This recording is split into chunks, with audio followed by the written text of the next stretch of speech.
Welcome, welcome, welcome. Happy to be back. Episode 96 of the Five Suit Theory. It's your boy Sabs, clearly by my voice. No special guest today. It is all me alone. Dolo. J. Cole has a line. I'm not sure if he stole it from somebody. I'm pretty sure he did, or quoting somebody. Born alone, work alone, die alone. And it's a mantra I like to remind myself of. No, it sounds a little pessimistic, but it's realistic. Coming to y'all live on April 28th. This will go right out probably like 6 a.m. today. About 12:42 a.m. I'll take my black ass to sleep soon. But this was on my heart. I never want to give y'all no cut dope. That's why I don't just push out episodes all the time. And as I get older, I'm noticing as a black man that was born not with necessarily a silver spoon, because I don't plan on giving my kids the craziest head start of all time. Like, we're gonna talk about that during this episode. I get some work to be done, and but it's also with that burden or whatever to carry. I don't really look at it as a burden, but that weight on your shoulders. It's a lot of work to be done. And it's a lot of on the counter side, though, you got to have a lot of relaxation time and time to mentally plot. And that's what I spend a lot of my time doing, man. They're like, this is a stress reliever. This is good for me. But this shit is still work. Gathering thoughts, organizing thoughts. I don't want to give out no cut dope, as they would say, So I try to research. I use a combination of research. Research can include other YouTubers I've named them before. Shout out Deontay Kyle. He the best doing it right now to me. On the just off the cusp. I don't think nobody unpacks black topics better than him. And on an urban level right now, should I say, that doesn't have the doctorate to back it up or anything like dude just seems like he genuinely cares about black people and self-improvement in a way that I would say not a lot do. He just did I don't feel like looking it up, but he did an episode he did a guest episode, and I was like, damn, this basically, like, I like the interviewer, let him speak, but I'm like, yo, this nigga is electric. He took over everybody's show. Shout out to Justin Scott, did that already. I don't think nobody unpacks shit like him on societal and structure level, for real right now doing it. So, these are the type of people as part of my research process. Lil Bill's from the Philly area on TikTok. No, not TikTok, I'm sorry, YouTube. FD Signifier, of course, I haven't seen one of his videos in a second. And really, I kind of use that as part of my research. Then I come in and, sift through their stuff, use their reference points sometimes, find my own reference points, and kind of make more of a Seb's gumbo, as I would like to say. So, you might go to Acme to get the eggs, you might go to Giant to get this or whatever. But I think I really like where the black content space is as far as the non quote unquote mainstream level. Even though Justin Scott is TikTok, he's I'm not gonna say TikTok famous, but he's the man on TikTok right now. He's trending once a week with a video, getting almost 1 million views on each video at this point. Deontay Kyle is trending, and he's getting support from both genders on, hey, he should be one of the niggas with a mic. Keep his mic, you know what I mean? Because he personally, I like Deontay Kyle a lot because he reminds me of what I like to. I had this conversation with my dad. I literally just asked my dad this technically yesterday. I went to go see my parents, and I was like, yo, I asked Toot this too. Toot can back me up. When did black men get so bitch ass? Like this, we get so. Like, we bitches now, man. Like, I'm talking about this throughout the episode, and it's not to degrade us or anything like that. It's more of a disappointment thing. Like, I don't know when this took over, and I'm not talking about homosexuality. I'm not talking about anything like that. which is a problem as far as you quicker to get called out on some quote unquote bitch shit for painting your fingernails than like you actually doing some bitch shit. Like and we get into that point now as black people and black men. And I come from a line of hustlers, man. Like the four men I really looked up to, like I knew both my grandpas, both hustlers. Like, you know what I mean? Like in their own way. One was an entrepreneur, one had jobs. Both work with their hands though. Like, quote unquote, a man's man. Both took care of their family. You know what I'm saying? Like, my pop took care of, like, I mean, took care of me and mom. My mom's been technically a stay-at-home mom for over 20 years now. Stay-at-home wife, should I say. She a wife before she a mom or something like that, right? But for over 20 years. So, yeah, man, like I come from some men's men, like not no cowards either, in no capacity. And it starts to really bother me when I see, I don't know, man, I just seen a lot of bitch ass behavior recently from truth. I feel like a lot of black people do have a superpower to overcome, and like we have to think on so many different levels coming from where we come from. No big shit like from the trenches, like, but like you do have to develop empathy, but not too much. You gotta develop a sense of sympathy, but not too much. You gotta develop a sense of humor, but not too much. So like life is like a, I forgot what rapper says, life is like a balancing act. And that's true coming from where we come from. But it's a line of like no bitch assness. Like I find us complaining more. Maybe it's the Twitter thing and people want attention, or we getting to talk too much. Like I had a tweet a couple months ago where they was like some men talk, and I was like, men talk, don't talk too much. And I was like, shit, I think they talk too fucking much. While I have a podcast, Mike Man, right? Ironically. But I'm saying like about the wrong shit. Like we getting the genders a little too crossed, like in my opinion. And this was heavy on my heart throughout the, like I just see a theme amongst us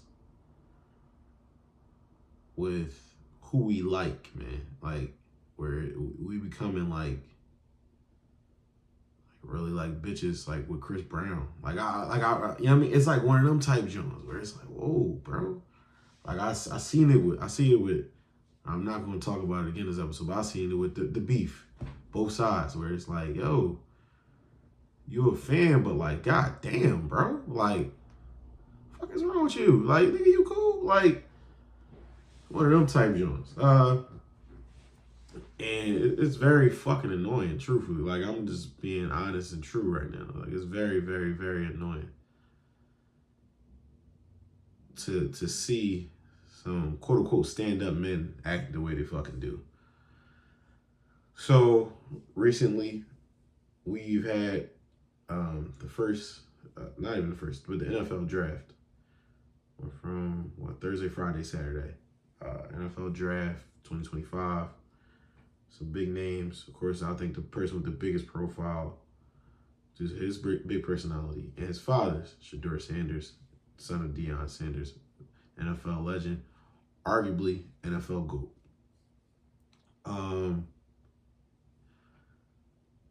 And not only did the NFL show their ass, niggas showed their ass.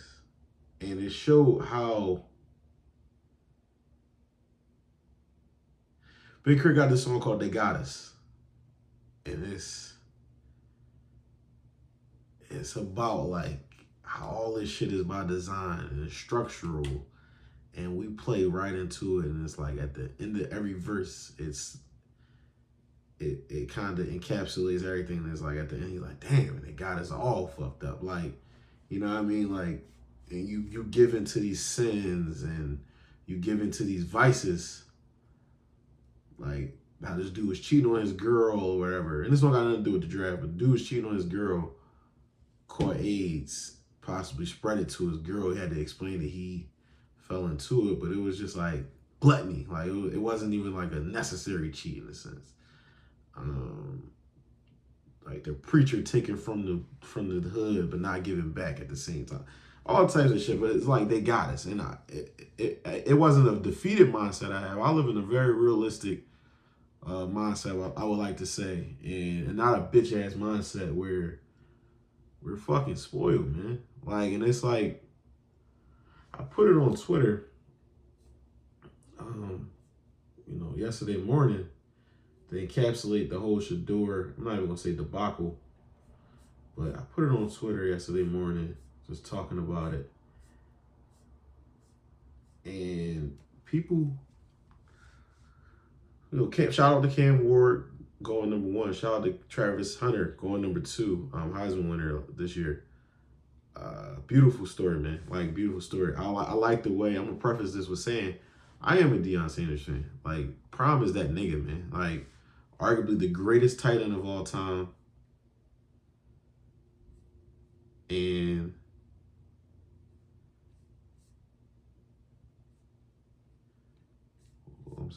I'm sorry. I'm looking for this tweet. Arguably the greatest tight end of all time. I like the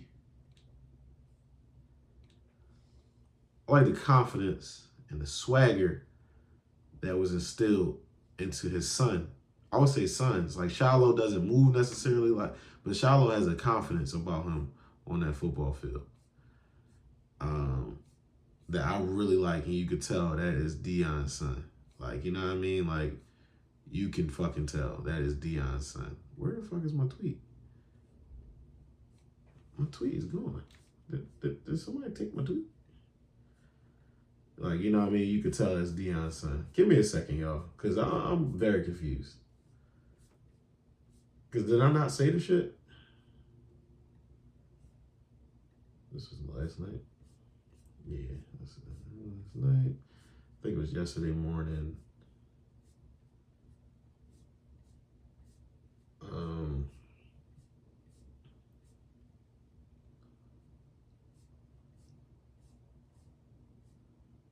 Yeah, man. So one tweet, but I just seen a bunch of tweets and about Twitter football experts where they have this, and I see it with Bronny. I see, and like, niggas know me. Put this light up. I'm a big LeBron James guy. Like, Kobe's my favorite player ever, but I'm a huge LeBron James fan. I'm not one of those people. And I just don't think he's Jesus. I don't think Kobe Bryant was Jesus. Let me plug in this phone so it doesn't turn off. But I don't think Kobe Bryant was Jesus. Like, you know what I mean? Like, I don't think Michael Jordan was Jesus. Like, I think he that nigga. And he is the blueprint for the modern day athlete, superstar in basketball. But, sorry.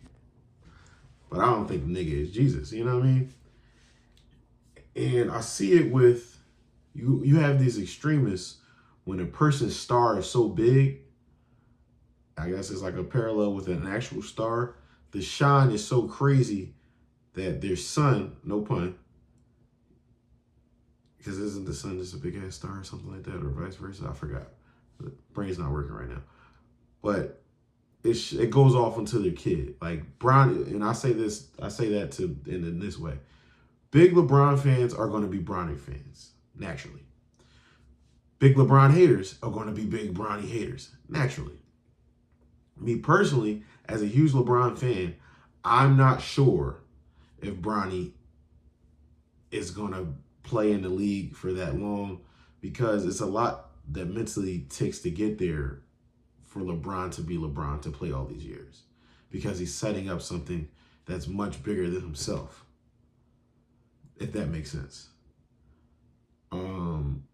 And I mentioned my grandfathers for a reason. Like, they have 4 kids. So for my grandfather coming from Hurtsboro, Alabama, going to Florida, coming up to the north, and he has these, 2 to 3 kids, 4, well, by the time my uncle got his 4, but for him to have that, yeah, it's going to make you think out the box, because you have to, and you run this carpet business for probably 30-something years. You're going to think out the box versus me. I took a more conventional route. And I'm saying that to like say LeBron, the sacrifices he made and the routes he took, Bronny didn't necessarily have to take. Instead of going to a Catholic school with a better basketball system, Bronny was a Tierra King because your pop already made the sacrifice for you. You know what I mean? Like he already made this profile or whatever. And LeBron is still making sacrifices because I think he's still in the NBA simply to get that, do all these years of service. And it's like, not necessarily they owe you, but shit, when I want to buy a team, it's going to look good. Your longest serving superstar member was able to buy a team. That looks really good. That helps everybody out in a sense. You get another black owner, boom. You get like, oh, the NBA treats guys right. You know what I mean? It's a lot that goes into, and they're already known as the quote unquote woke league or whatever. And I think that's some bullshit anyway. It's all marketing. But like what I see, and Chad and Ocho Cinco talked about it. We're gonna talk about Shannon Sharp in another episode. Because I got an hour for the nigga y'all call Unc. What Kevin Durant say? Stop calling nigga Unc. Because he on TV. That's embarrassing. Your real uncle should be ashamed.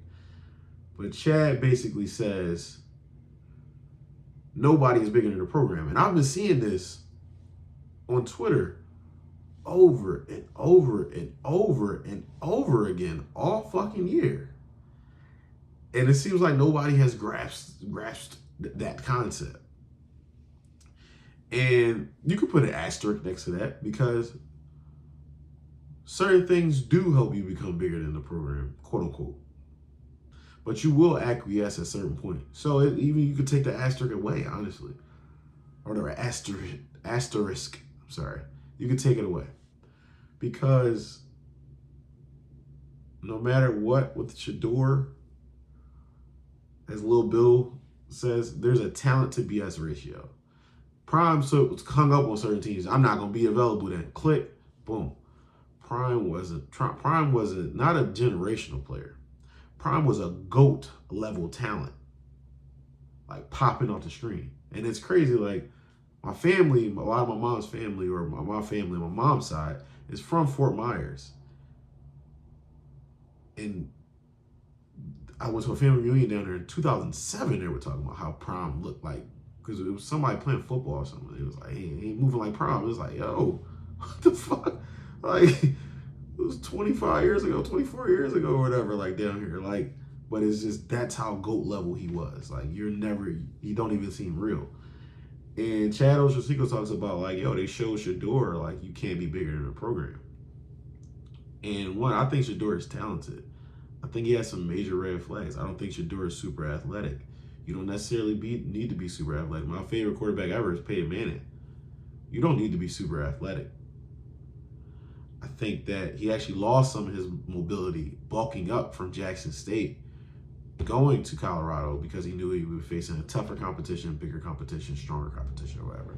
Which is a great look as far as arm strength. His arm strength is definitely like, I forgot the game. He was rolling out like left and threw the shit 50, 60 yards on a rope for the game to Travis, I think. Might have been Jimmy Horn or whatever. Shout out to Jimmy Horn Jr. Also got drafted. I like with Prime taking him under his wing while Jimmy Horn Sr. is incarcerated. I love that, man. Like, you can't say individually Deion doesn't have an impact on these young boys' life outside of his children. You know what I mean? Like, taking him under his wing like a true father figure should in our community. But you see how I can kind of separate the two? Like, I fuck with Deion in certain aspects. And in certain aspects of Deion, it's like, don't really like this. But Chad Ochocinco talks about, like, the eye in the sky doesn't lie, and Shedeur should have went higher. I think Jackson Dart going at 26, I thought that was Shedeur's spot, personally.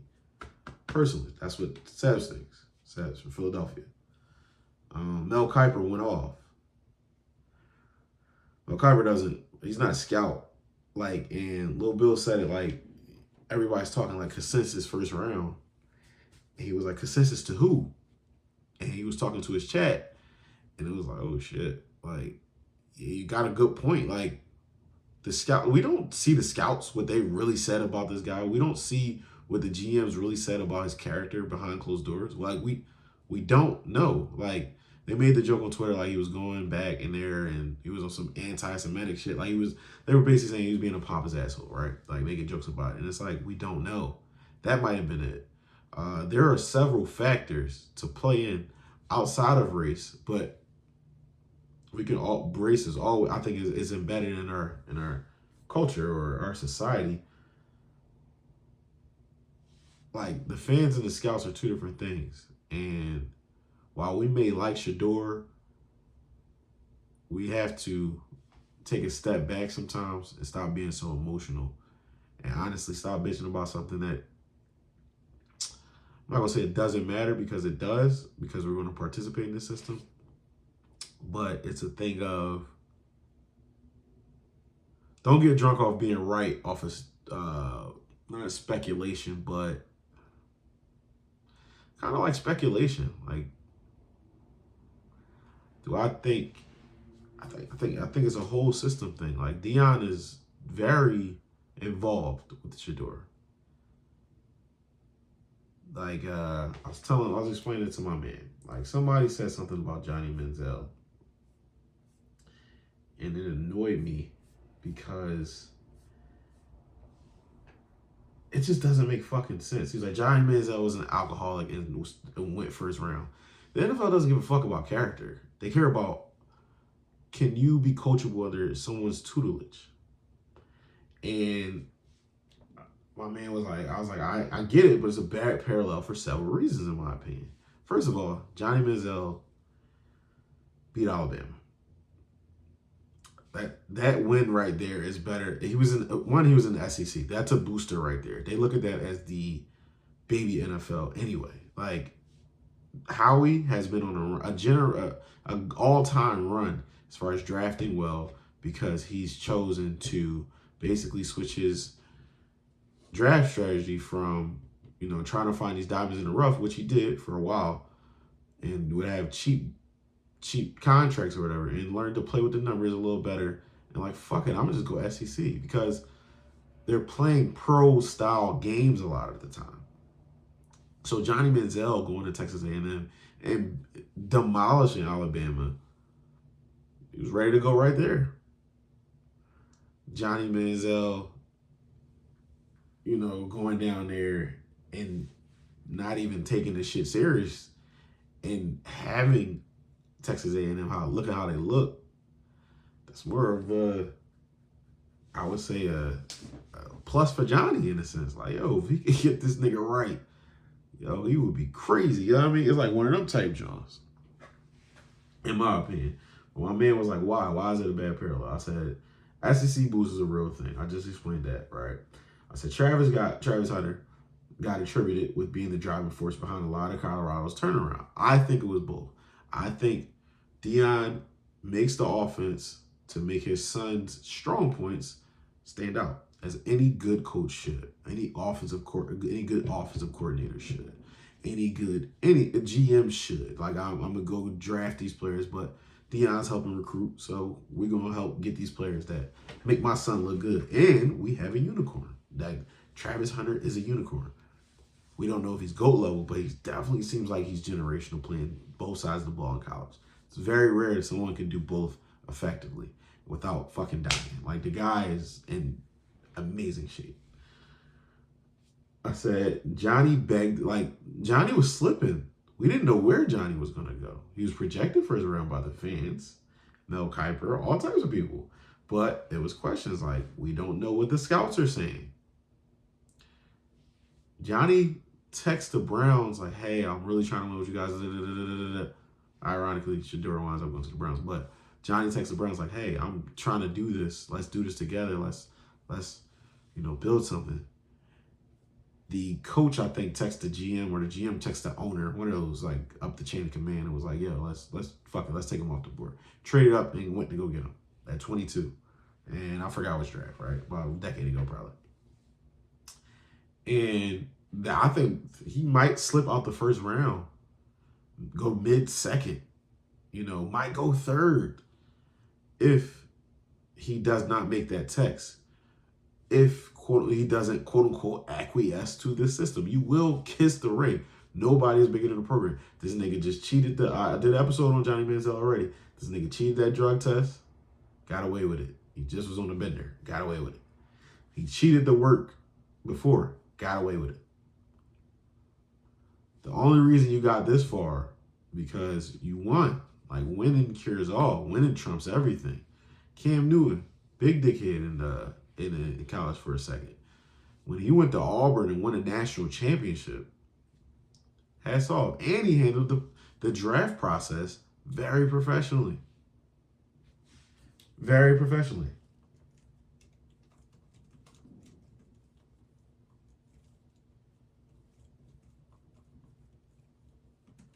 Let me see. Let me see. Because I know it's common nowadays for guys to not throw at the draft combine.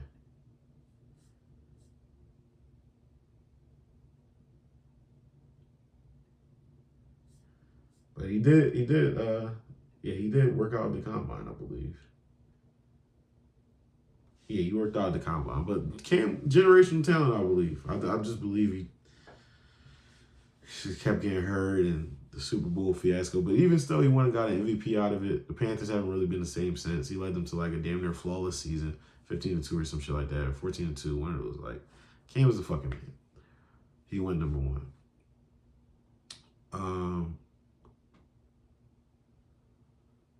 They mentioned, I think Eaton Thomas, it was some tweet he tweeted about a quote. It was like, Shedeur is better than Baker Mayfield. Like, I don't think we know football. Really, we know the player. I had an argument with somebody about LeBron in Game 3. And he was like, yeah, they didn't give LeBron the ball the rest of the game. And I was like, bro, we let Luka score. Austin Reeves went to the line. Rui was missing basketball. He was like, yo, they iced him off the game. He was like, oh, LeBron basically didn't shoot. I was like, he shot twice. He fucking dropped the ball, turned it over, and then he hit the side of the backboard. He's like, yeah, he basically didn't score, like I said. I mean, didn't shoot. And I'm like, bro, you don't know basketball. You know LeBron. Like, and I think that's what starts to happen, where there aren't enough hours in the day for you guys to truly be experts because this is not your fucking job.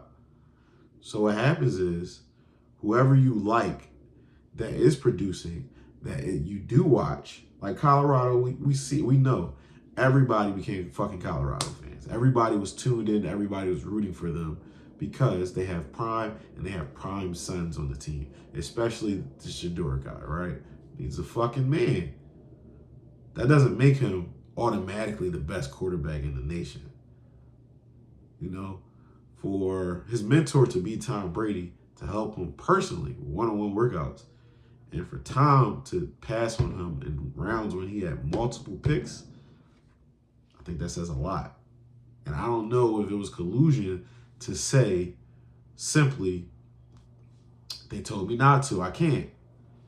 I think it was, I don't know if it might be worth it as much as I love Prime or like Prime or, deal with Prime for business needs. That's another thing. I was saying to my man, like, Prime's reach is greater than Johnny's pops in a bad way in the eyes of the owners. For instance, a lot of people might not know it. Johnny's dad, he was trying to get some money. He said, Johnny Manziel come back to Texas A&M. Give us $3 million. He gonna come back for the next 2 years. Like, he was selling them short at one point. Nigga, he about to go the fucking draft, bro. He gonna make more than that once he signed that deal. Because this is before NIL. Like, nigga, he gonna sign to Nike. He gonna sign, like, he's about to make the bag. Like, as soon as he declared for the draft, he's gonna be in commercials and everything. So, he they told him, get the fuck out of our face. Johnny declares for the draft. Prime's reach is way beyond that. Like, if you criticize Shedeur wrong, boom, it is Prime is on that ass. Like, I understand it's your pop, but that's a red flag. Like, just objectively, that is a red flag for owners because it can enable Shedeur in a bad way. I forgot what game it was. You see, he threw his offensive line under the bus. Let me see.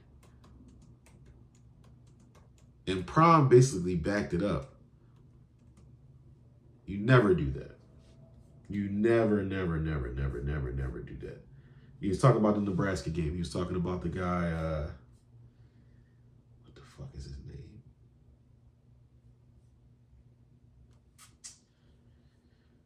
Who the fuck is the guy? The Mahomes dude, Nebraska quarterback. The Mahomes, Raiola or some shit, Raiola. Shedeur basically like, Raiola has all this, he has all this time to throw. Like, I wish I had that, basically. And it was like throwing his offensive line under the bus. Now, everybody knows the offensive line of Colorado wasn't the greatest. Everybody knows, if you watch football, Shedeur's pocket awareness was not the greatest, or his decision-making at times. He would like to hold on to the ball to make, like, let's say the quick pass is available. Once the defense set up, you don't really have a passing lane, and you don't really have time to improvise like that in the pocket because the pocket's collapsing. You don't have that much. They don't have the trenches set up on the offensive end. Well, both sides, right, at Colorado. So what happens? You have to go make something out of nothing, or you get sacked. And that was a really red flag for a lot of scouts. This is way before there's any of this collusion or anything like that.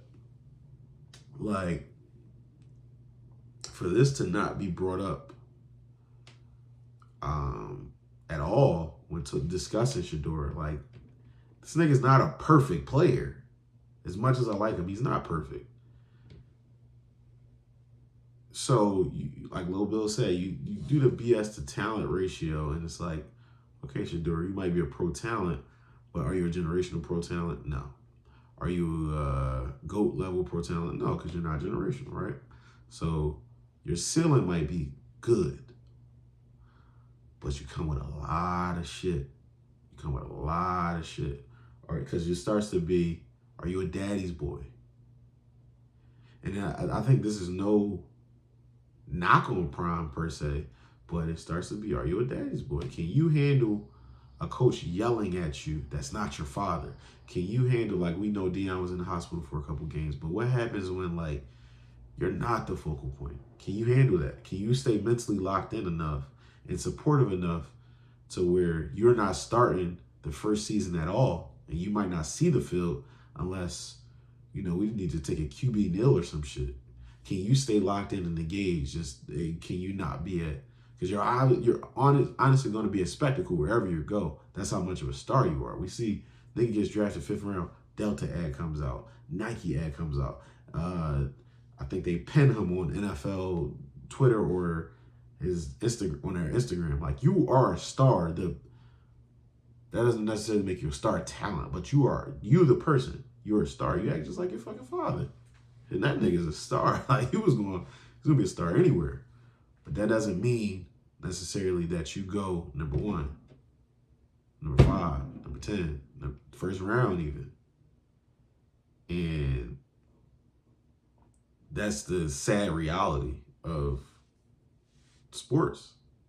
Like, that shit ain't, you know what I mean? Like, that shit ain't, that shit ain't, I don't know, man. Like, that shit ain't a guarantee. But yeah, Shedeur left. He left the field with 2 minutes left. It's just certain things that really red flags. And that was one of their most publicized games, or their most watched games. So I'm trying to paint this picture of, not necessarily that Shedeur's a bad person. He's a young man. He's 23 and has accomplished more in his field of choice than a lot of people accomplish in a lifetime. So it's not to shit on the young man. I'm just providing context as to it starts to become a slippery slope. And like I said, nobody's bigger than the program. So now you have this player. I gotta turn the heater off. Sorry. You have this player who doesn't necessarily stand off the field as far as stand out on the field as far as NFL ability to certain scouts. Because like I said before, you got your Baker Mayfield who was going crazy at OU. Baker Mayfield, you go to the flip side, like Ian Thomas. I usually like Ian Thomas the way he shares. Yeah, man, Baker Mayfield's never better than Shedeur Sanders. Like, whoa, pump your fucking brakes. In all the years of the Heisman, Baker Mayfield is the only person to walk on and win a fucking Heisman. So yeah, your antics come with you winning, essentially. Like, I tweeted, there must be 2 Baker Mayfields. There might be 3, clearly. Like, I thought that name was very specific, but no. And I think we have lost, because we have assimilated so well in certain spaces, aka entertainment, at least on the front of the screen, right? We have assimilated so well. Fundamentally, you stepping wrong on the parallel anyway. And I didn't really want to, so I said for several reasons, but you stepping wrong on that parallel anyway, because what does every black person with a 0.5% of consciousness recognize as a child? You cannot do, you recognize or you're told, you cannot do what white people do. It's just that simple.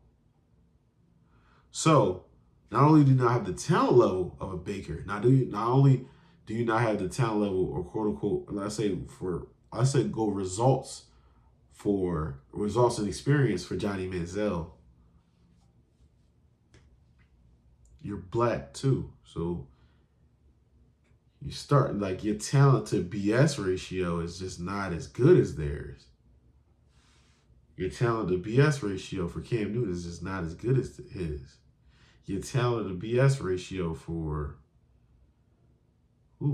I don't know. Like, I can't even name another player, but it starts to, in football, like, even with Jalen Carter, like, you like the race cars, but like, this is a generational D tackle. He can really be in an all-time bag. Like, and we see he slipped. He could have been number 1. If he had no problems, he could have been number 1. He slipped to 12 or 9 or something like that. The Eagles got him at. Shout out to Jalen Carter, because he legit just damn near won the Super Bowl in that Rams game alone, because no other game was close. And he saved a game-winning touchdown pass over the middle in that fucking Rams game at Lincoln Financial Field. So shout out to him. Salute to him for the city. And as a nigga that, shit, I don't got no choice. I root for the Eagles. Yeah, I damn sure don't root against them. Even when I don't give a fuck, I'm not rooting against them. But yeah, man, like, it's a lot to go with the Shedeur shit. And I've seen a lot of people where it's like,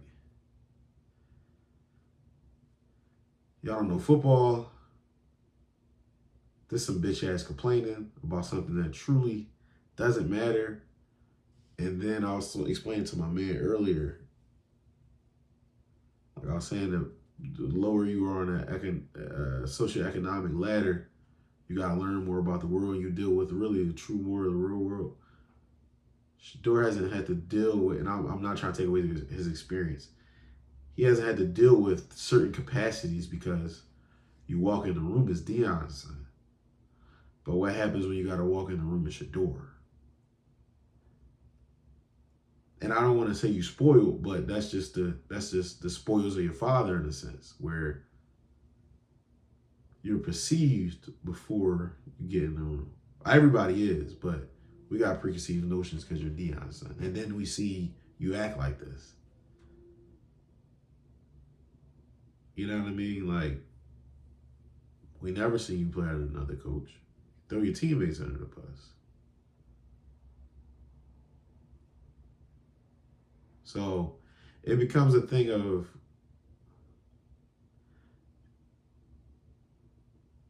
the depths of reality for Shedeur might not be all the way there. Like, I think this might, I'm rooting for him. Like, I'm going to name the episode Go Shedeur. I think this might turn him up and make him really see, like, all right, bet. Like, I'm going to tone this shit down. And I think Cleveland might have had a private talk with him, like, look, or anybody that talked to him, but I know Cleveland, they didn't want to draft him, but I know anybody that talked to him was probably like, look, we drafted Shedeur, not Deion and Shedeur. Your dad got to stay down in Colorado, dog. Like, he probably shouldn't even tweet about us, or we're going to probably fucking cut you.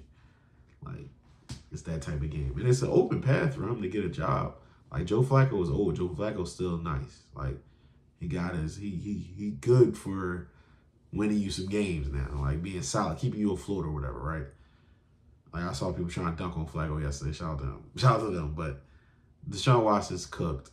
And that was my guy at one point. But the freaky shit, I'm cool. The Gabriel nigga they drafted before Shedeur. I don't think he should have went before Shedeur, but all right, cool. He's not gonna win the job. He might even get cut himself. Who else they got? They got like 5 QBs on the roster, and there is a pathway for Shedeur to be starting by midseason. Truthfully, like that's just the case. But yeah, like Shedeur, when it came to big competition, I don't think he played that well. I don't think he played that well. Oh, actually, he had a strong ball performance. I'm sorry, against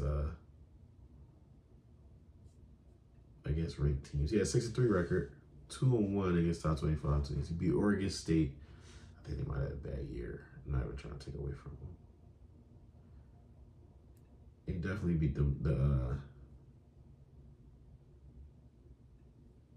let me see. Yeah, but it's a lot of factors.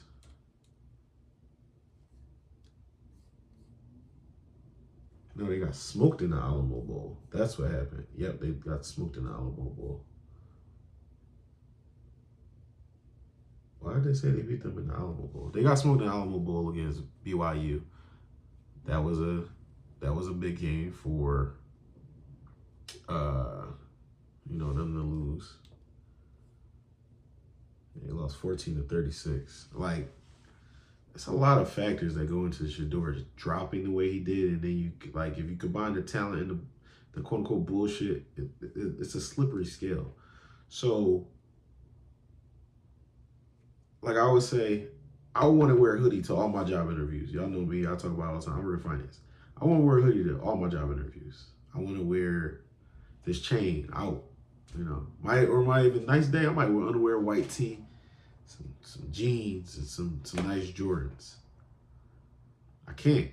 I gotta play their game. You know why? Because it's not Sebs' dad's business.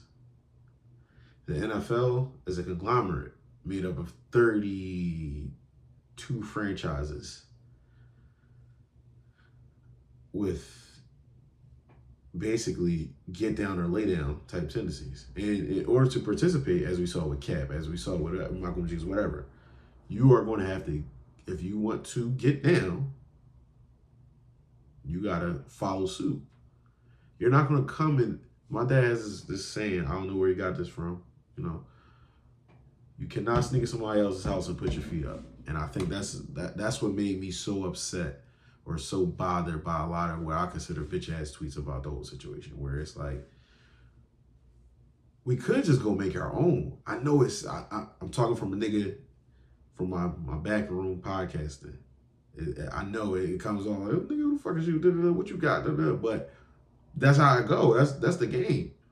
Like, we going in their house, we not making no house rules. You gotta participate. Be a good guest. And that I know it sounds real close to chattel slavery. It's more like sharecropping. It's right there. Because I rigged the game in a sense. I'm the nigga to come to. I'm the plug. And we're going to extract this talent from you. Extract this talent. Or extract this juice from you, quote unquote. For lack of a better term. Until you don't got no more juice left. And you're going to get paid for your juice. But never pay what you truly should get. Even if you get $50 million a year, you made us $150 this year. Miami made us $200. So you never really get what you truly should get. But I'm giving you an advance on your sweat equity. I'm giving you some money for your hard work. I'm giving you some money to use your body. So we don't hold the cards in this NFL arena. So you got to play by our rules. You cannot come in here and it's, oh, it's trying to humble a black man. They humble anybody. But for sure, you will get humbled as a black man. For sure. Like, for sure. And I don't want to come off like a Sambo or anything. No. But you got to recognize what it's not an even playing field. It's not, you know, like you need the opportunity. I remember I was in college. Kept going in financial aid. You know, niggas, I said it plenty of times there, wasn't financially gifted as a kid, right? Or as a young man. Like college when shit got real for me. I think that's when the glow left my eyes. And my dad was like, yo, you keep going to fucking financial aid office with Jordans on. And I'm like, what are you talking about, man? Like, look, man, somebody giving you an opportunity, you need to be as humble as possible. And I hate, like, he was like, that's just the way it is. Like, because nobody gives a fuck about you. True, in the grand scheme of things. But even the ones that do, nobody gives a fuck about you like your parents. So you kind of just a number to these niggas, but you're a number coming in here with luxury items. Like, not to say you got to go in there with holes in your shoe, but shit, you got something that look like it's about to have some holes in it, you might want to go in there with that. So it's a thing of, Shedeur, you might not want to go in there with your big chain all out. And not to say you can't have these things, but it shows a different type of mentality where they might think you cocky. They might think you spoiled. They might think they already don't like the NIL shit and all that. And I think he was the highest person paid in NIL. At least top 3. I'm Cobra Flag and forgot the other one. But I know he's top 3. So, yeah, man. Like, you gotta play the game. My tweet was, what was my original tweet? What was my tweet? I said, Chad smoked that because Chad was talking about this. Basically the same thing. Seen this quote all year on socials, but for real, quote unquote, nobody's bigger than the program. But the playing the game isn't necessarily sometimes because in this situation, it is their game. It's not our game. We're the talent. We are the chattel. I hate to like break it down like this. We are sometimes using the form of currency the way we trade it around and shit, right? But I was like, until we got our own, we'll always be reminded. Now, you might want to call it buck breaking. You might want to call it just serving some humble pie or whatever. But, yeah, man. Like, the rapper aesthetic, and the nigga is a rapper, but the rapper aesthetic doesn't even fit the NFL's demographic. I hate to say it. Like, yes, of course you have a lot of urban people that will watch the NFL. But the NFL's demographic that they're really trying to sell to is the motherfuckers buying Brett Favre jeans that actually might be annoyed and like, oh, I got this big ass dumbass chain. And that leads me to talking about Jalen Hurts, man. That nigga won me the fuck over, man. Like all the way. Like I was a big Carson Wentz guy. I thought that nigga was nice. I liked the way he played football. Gunslinger. Yeah, I mean, he seemed tough. And then he turned out to be a bitch, right? After so many fucking hits to the head or whatever, but so many injuries. I get it. But Jalen Hurts won me over because in every situation when he could have just dropped his nuts at the winning against some niggas is calling the GOAT, Patrick Mahomes cooking them niggas, right? And I don't even like talking like that because football is such a team sport. For niggas be, oh, he beat Patrick Mahomes. But like that's the way it goes. For them to be winning, and that type of ass whooping, he could have went out there and be like, that's about fucking time. Y'all put some respect on my name, Super Bowl MVP, da-da. He kept the main thing, man. Across the board. Hurts wasn't projected to be second round. Hurts projected to be possibly third round. Right? Like that was the rumors by scouts. Like, oh, I won't know his arm. Da-da. And then this nigga has turned his arm into one of his strength. He had the best deep ball in the league by the numbers.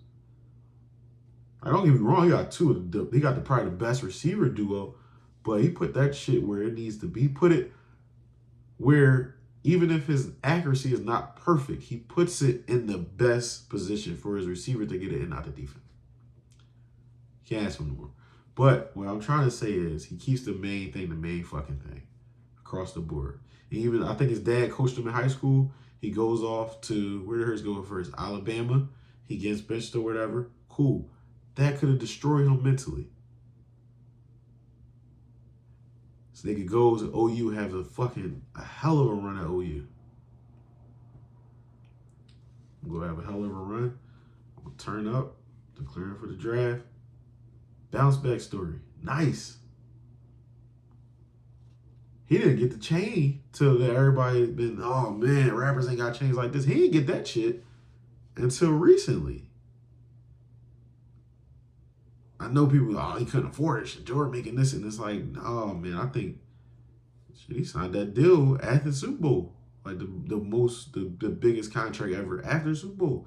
He signed way more endorsements at the Super Bowl. He could have been got that fucking chain. Oh, it's about keeping the main thing. Like everything he does, and it's not no Uncle Tom shit. Like he just seems like a mature, wise young man, like that knows what the fuck he doing. Is reminded, like I'm gonna get this shit for me and mine, but I'm gonna be classy as a motherfucker while doing it. And it's not to say like you always gotta be on some humble shit. You saw how he came out at the Green Bay, so this was y'all wanting, right? Like, you know, man, he knew he wanted to. You know, I mean, that's his way of popping his shit, and everybody does pop their shit different. But Jalen Hurts played that fucking game, man.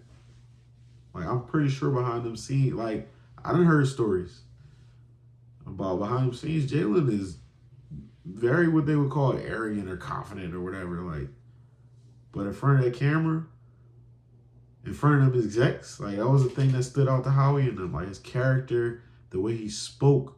They put out his interview, his draft interview, whatever. And like, yo, man, this nigga is like really mature. So you go to the opposite end of the spectrum. Okay, somebody that didn't play in the SEC, somebody with, like, all right, that's still being coached by their dad. We never even see him go off and venture on his own. Like, shit, what's the motivation? Like, it starts to be a tax necessarily that for being like you made it already. Like Shedeur might have made $10 million in NIL money. How do we know you want to get here and play ball? Like, I don't criticize Bronny because the nigga almost died on the court, bro. Like, worse than a heart attack. Cardiac arrest. Like, you're not really supposed to be playing basketball again after that.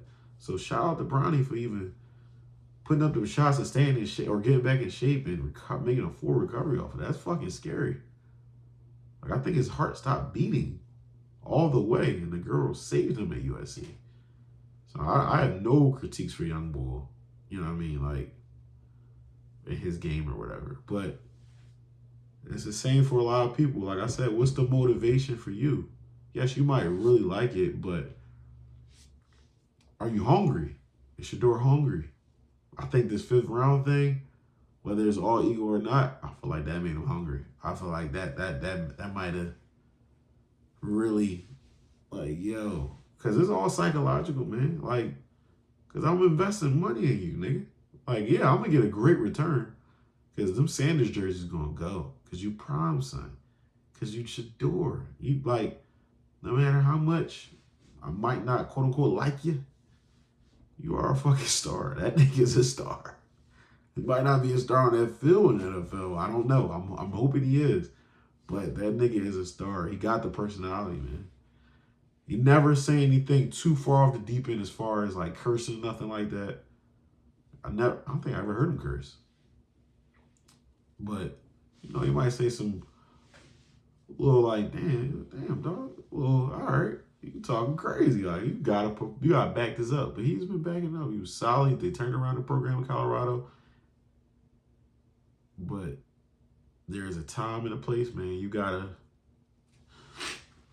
I thought they'd do second round for him at the worst. Maybe third at the worst, honestly. I didn't think they'd go fifth.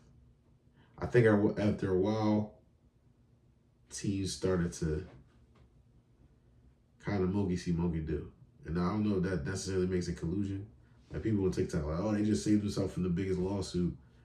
If there's no proof of us saying, or if we're really not saying, like, oh, don't pick him, or don't pick him, like they did with Kaepernick, might not be collusion. It might just be we all on the same page as far as, like, arrogant fuck. Like, well, arrogant fuck, and what has he done? Cam Newton has begged the same question. I know niggas might call him a hater or whatever, but, like, yo, what's his signature win against, like, a really good team? And it's like, niggas start to play the cricket sound. I don't know how to do it. I don't think I got that on my I don't think I have the facilities for that. But just objectively, it starts to be like, oh, shit. So now people might even be looking at him as manufactured. Like, it's a lot, man. This shit is so layered to where I think it's a little lazy to say it's just racial. As a fan of Shedeur.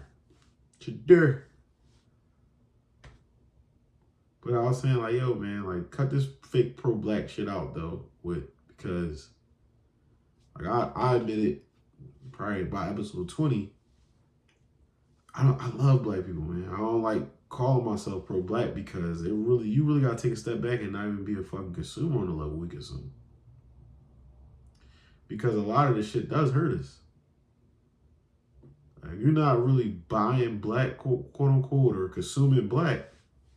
How pro-black are you? And I hate to be one of them type of people because I know Wallow just had the controversial statement. I don't know why it was controversial, but, like, no, give me a good business. And it's a plus that it happens to be black. But give me good business first. Like, why the fuck should I just go to you outside of you being black? Because you gave me ass to kiss. I might as well go to the street for the cheap price at this point. Because I'm getting fucked already. You gonna fuck me too? You gonna fuck me worse, pause? Like, come on.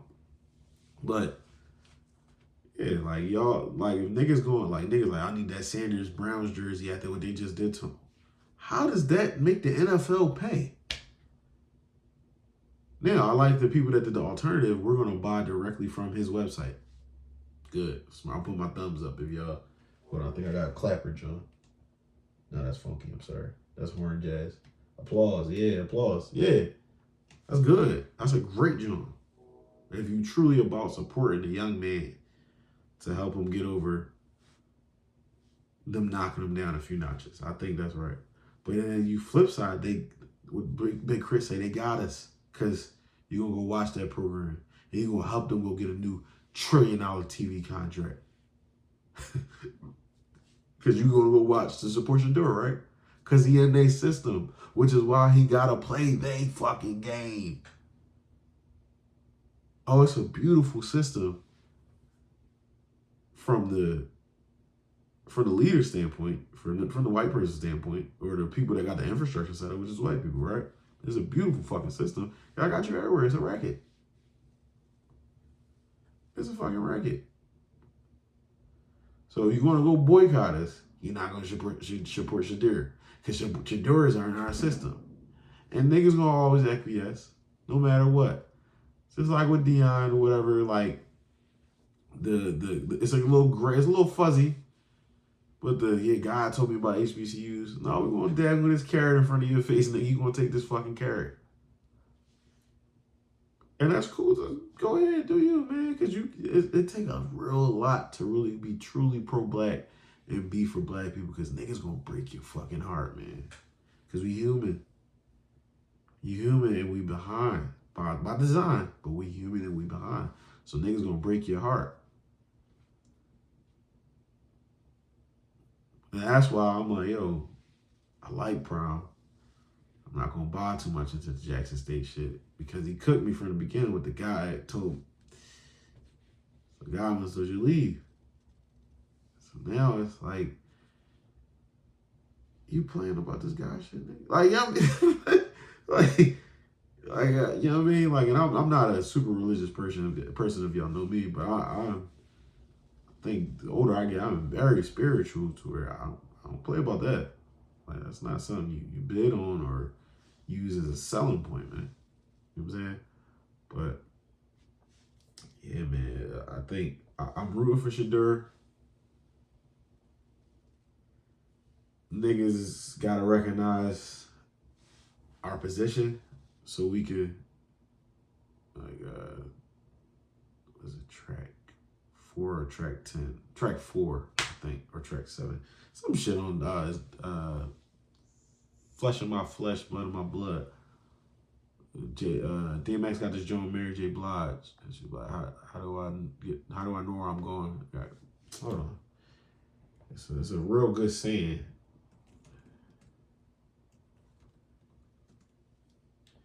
Coming from the beat all that too, but Pop used to play this shit all the time. If I don't know where I'm coming from, where would I go? If I don't know where I'm coming from, where would I go? Like, if you don't, you gotta recognize where the fuck you at to get where you going. Like, when I talk about this saying, I forgot where it come from, but it's like an old black joint. Like, how do I get to Detroit? You gotta recognize where the fuck you at. You could be in Johnny, you could be in Pennsylvania. It depends on where you at. You can't just randomly think, how do I get to Detroit? You don't know where you at. Us as black people gotta recognize, in the NFL, we are pawns. There's no black owners. So they extract, like I said before, extract our talent, extract all our juice, till we bang up our knees, bang up our head, go get CTE, and then niggas go, and the ones that quote unquote do it the right way, you go Hall of Fame, you go be a sex addict, and you go fuck 19-year-old OnlyFans models. While telling niggas what they should and shouldn't do. Why they call you Unc. Because you are a Hall of Famer, you got money, and you on TV. That's it. It's just simply that. Do you see how it's a racket across the board, man? And it's not in the defeated mindset. It's in an aware mindset. So you don't bullshit yourself. Don't bullshit yourself, man. That's the worst thing you could do. You can bullshit somebody else. That's terrible too, but don't bullshit yourself. That's the worst. Not the worst. The worst. With T on that motherfucker. Like, don't bullshit yourself. We like this system. This system made us fat. We like it at this point. Prime and them like that system. He went and put them hats on. Shout out to Shiloh getting signs to the Bucks. We're going to go watch the Bucks and we're going to cheer for Shiloh, hopefully get the game. That motherfucker can actually hit, pause. He just got to learn how to wrap up. But he's a wreck. He don't give a fuck about his body. He going to go hit. So, we're going to go watch the Bucks and root. We're going to go watch the Browns and root. So what's the punishment for doing what they just did? If niggas have this massive conspiracy theory that I would say I would lend credence to it, truthfully. Like, even though I just did this whole episode, I'm not totally putting it like out that they like, yo, we gonna teach this nigga a lesson, right? So collusion might be there. Where is the lesson for the NFL? For what they just did. If there's no consequence, who gives a fuck, right? Like, niggas just talking shit. Because niggas just talking shit. I said niggas going to still watch the NFL, buy a jersey, all that shit. So this performative shit doesn't matter. Go Shedeur, man. That's what the name of the episode is. My man Josh on Twitter, at Joshing __. Unfortunately, niggas don't have enough heart, pride, and synchronicity. I'm sorry. I never said synchronicity in my life. I knew to be in sync. Like, we don't align each other. We don't align enough with each other. We don't have enough harmony to come together as one front to boycott or to pivot away from it or anything else, to be honest. Malcolm Jenkins and them boys showed that. And when the going got tough, Cat became a grifter. He even switched this to him. Facts. So we're going to have to deal with this again and again. Complaints fall upon deaf ears with no true action behind them. He said, I remember going to protests downtown during this time, and it was more and more white dudes. White folks than dudes like us. Shit's sad for real. We don't stand for anything anymore. And I asked my dad earlier, I waited to the end of the episode to talk about the most insightful motherfucker I possibly ever met, to be honest with you. And I asked him straight up, when we start getting this bitch assness up in this like this, and he said, it's the money. We're fucking spoiled. Cause you get fat, man. That's why I said we like this system. Everybody take the nigga check. So you in more control than ever. You get more control than ever. That's why a lot of the older blacks get mad at integration. The problem is, don't be so extreme that you leave out parts, the other parts too, like our hospitals wasn't up to par. Our food supply wasn't up to par. It's a lot more than just we wanted to go be over there with white people, because that makes it seem weak too. And I know I talk about white ice being colder, which is a problem, but it's a mixture. It's just not that simple. It's not black and white. Like, oh, we wanted to integrate, but ever since, it's like, oh, they opened up the floodgates for niggas to take that nigga check. My pop said, yeah, you got the bag, but the bag got a hole in it. Which means you're going to keep chasing because you're unfulfilled. You're going to keep chasing. You're going to keep buying that Maybach truck. You're going to keep because there's a hole in it. You can't fill up a fucking bag with a hole in it. Not all the way, at least. So you lived an empty lifestyle because you didn't keep the main thing. And I'm going to get up out of here. It's the action-packed episode in 1 hour and 6 minutes, man. Salute. It was your boy Sebs. 5 Suit Theory. Peace.